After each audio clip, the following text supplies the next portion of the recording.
Cet article est informatif et éducatif. Il ne constitue pas un conseil en investissement. La crypto est un actif volatile. Faites vos propres recherches avant toute décision financière. Pour nous soutenir, suivez-nous. BTC face à son plafond de verre. Analyse du 2 mai 2026. Le BTC s'échange autour de 78 200 $ aujourd'hui. Le marché est sous pression mais tient bon. La guerre entre les États-Unis et l'Iran a fait grimper le pétrole à 126 $ le baril. Cette flambée énergétique a repoussé l'inflation américaine à 3,3%. La Réserve fédérale maintient ses taux entre 3,50% et 3,75%. Les rendements obligataires ont atteint 4,42% sur 10 ans. Kevin Walsh prendra la tête de la Fed le 15 mai 2026. Cette transition crée une incertitude historique. Chaque changement de président de la Fed a provoqué des secousses sur le BTC. Sur le graphique journalier, le BTC a chuté de 39% depuis son sommet de 126 000 $. La reprise actuelle ramène le prix au-dessus du nuage Ichimoku. Cela valide un retour de la tendance haussière de fond. Le RSI affiche 59 à 62, un territoire modérément positif. Le MACD a généré un croisement haussier sous la ligne 0.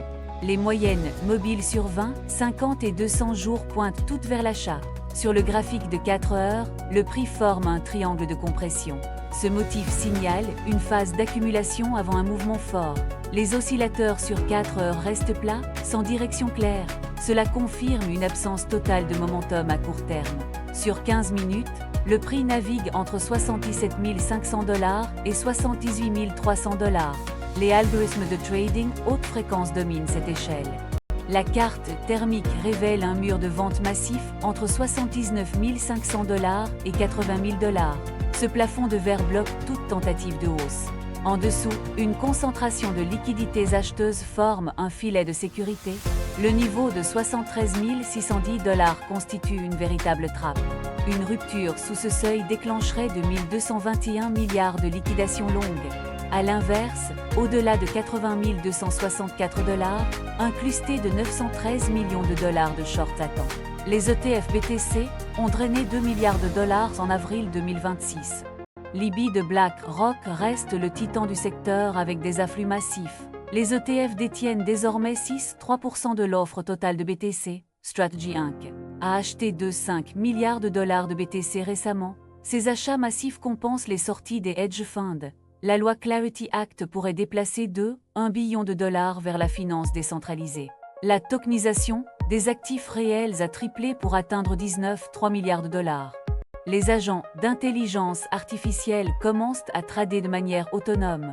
Les supports clés se situent entre 75 000 $ et 73 610 $. Le plancher macro est fixé entre 70 000 $ et 72 000 $. Deux scénarios s'opposent pour mai 2026. Scénario haussier. Une rupture au-dessus de 80 000 $ propulserait le BTC vers 88 000 $. Cet mouvement créerait un short squeeze parabolique. Scénario baissier. Une rupture sous 73 610 $ attirerait le prix vers 70 000 $. Les 2 milliards de liquidations longues agiraient alors comme un aspirateur.